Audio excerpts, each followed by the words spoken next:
Bonjour à tous, voici le message du jour.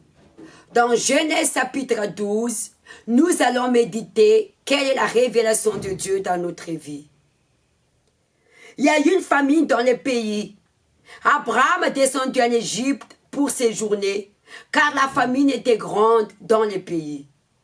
Comme il était prêt d'entrer en Égypte, il dit à Sarai, sa femme, « Voici, je sais que tu es une femme belle de figure. Quand les Égyptiens te verront, ils diront, c'est sa femme. Ils me tueront et te laisseront la vie. Dis, je t'en prie que tu es ma sœur, afin que je sois bien traité à cause de toi, et que mon âme vive grâce à toi. » Lorsqu'Abraham fut arrivé en Égypte, l'Égyptien vira que la femme était forte et belle. Le grand Pharaon la vira aussi et la vantera à Pharaon. Et la femme fut amenée dans la maison de Pharaon.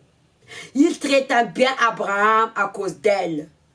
Et Abraham reçut des biens et des bœufs, des ânesses, des serviteurs et des servantes, et des ânesses et des chameaux. Mais l'Éternel frappa de grandes plaies à Pharaon et sa maison, au sujet de Sarai, femme d'Abraham. À cause de cette voie de quitter son pays à Charan et sa patrie, de faire Abraham le père de la multitude, parce qu'Abraham ne pouvait pas affronter. L'Éternel a fait une promesse à Abraham, « Je bénirai ce qui te bénira, je maudirai ce qui te maudira. » Abraham, elle a cru, elle a obéi à la voix de l'Éternel. Abraham, il a rencontré beaucoup de difficultés dans son chemin. Il y avait eu des famines. Et Abraham partit en Égypte. Parce qu'à cette époque-là, seulement en Égypte qu'il y avait des blés. Abraham ne peut pas rester croisé les bras face à la situation. Il a mis en évidence la parole de Dieu. Il a dit à Pharaon que Sarah n'était pas sa femme, mais était sa sœur. Mais à cause que c'était sa sœur, Pharaon l'a traité bien Abraham. Il a laissé Abraham vivre. Il a reçu des biens, des chameaux, des ânesses. Pharaon, elle a pris soin d'Abraham, ainsi que ses serviteurs. Et l'Éternel Dieu Tout-Puissant a frappé la malédiction à la famille de Pharaon. Écoutez le message de l'Éternel ce matin.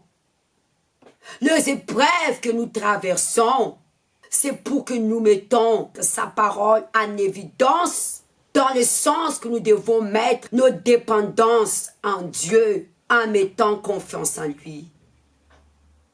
Nous ne pouvons pas attendre de tout de Dieu. Dieu nous a déjà tout donné. Il a donné sa parole, de marcher sous le scorpion, sous le synagogue de Satan. Il a donné le Saint-Esprit, la foi. Parce que l'Éternel Dieu Tout-Puissant, il nous a créés juste un peu d'inférieur de lui.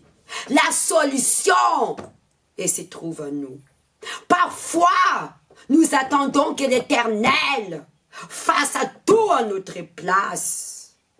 Nous devrons agir par la foi en mettant la parole de Dieu en évidence. Et nous verrons la gloire de l'Éternel des armées. Je vous souhaite une grande bonne journée et à très bientôt. Au revoir.